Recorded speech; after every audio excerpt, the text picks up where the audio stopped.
మేన బావలను లగ్గం చేసుకోంగా చూసినాం, మేన మామలను లగ్గం చేసుకోంగా కూడా చూసినాం. కానీ ఏడనైనా అక్క తమ్ములు లగ్గం చేసుకోంగా చూసినామా? ఆహా! కనీసం గసోంటి పద్ధతి ఉంటదని ఏడనన్నా చూసినామా? ఇగో నేను చూపిస్తా పాండ్రి ఎట్లుంటదో ఆ పద్ధతి. ప్రపంచంలో ఎన్నెన్నో వింతలు చూస్తుంటాం కదా, అందులో ఇదొక వింత. కాకుంటే జర అజీబ్ అనిపించే వింత.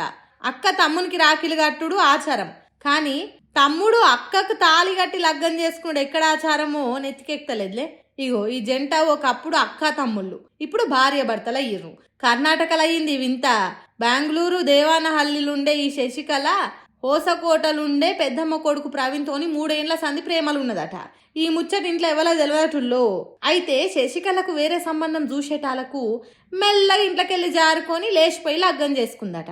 అమ్మా నాయన, నాకు ప్రవీణ్ కావాలి, ప్రవీణ్ లేకపోతే నేను ఉండలేను, మా వరుసలు చూడకుర్రి, మా ఇద్దరి నడుమున్న ప్రేమను చూడురని అయ్యవ్వలకు. సార్, మా వాళ్ళతోని మాకు ప్రాణహాని ఉంది, మాకు ప్రొటెక్షన్ కావాలని చెప్పి పోలీస్ మెట్లెక్కిర్రు. ఈ అటు ఇటు ఎటు ఏం చెప్పలేని కొత్త జంట. ఈ ముచ్చట సోషల్ మీడియాలో కానొచ్చుడే లేటు. ఇట్లా తయారైతురేంద్రా జనాలు, వాయి వరుసలు మారుస్తుర్రు. ఇట్లా చేస్తే వీళ్ళని చూసి రేపు ఇంకా ఎందరు తయారవుతారు? సిగ్గుశరాలు పురాగిడుస్తురా ఎట్లా? ప్రేమించినప్పుడు కూడా తెలుస్తలేదా ఒకళ్ళకొగలం ఏమైతామని? ఇప్పుడు ఆ ఇంటోళ్ళు ఏసొంటి ఆలోచన చేస్తారు.